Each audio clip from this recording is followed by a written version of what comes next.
Okey geng, kita dah siap Kelisa Storia bolt on. Dia bolt on pakai turbo kit YRV, tapi turbo dia pakai turbo ni. Oh, pelik pelik. Tam, aku baru nampak. Sebab apa dia tak boleh nak tu mana? Nak P mana? Sebab ni turbo ni dia twin screw. Dia tutup satu skru. Mana dia jalan satu je. Ni. Ni dia panggil Kurafak.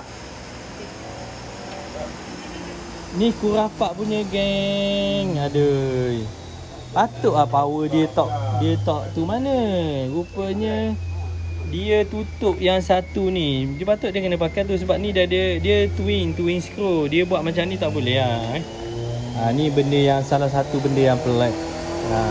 Yang lain okey. Dia kereta ni knocking. Kereta ni dia knocking. Okey, bila dia dah knocking, knocking, kita lowkan dia punya gasket, kita pakai tinggi. Kita pakai gasket tebal dengan kita pakai 1.5 dengan bermaksud bila pakai gasket 1.5 compression ratio dia akan turun. Ni memang dia dah ada work regulator.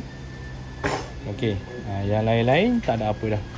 Okey, mantap Okey, so sikit kurang apa.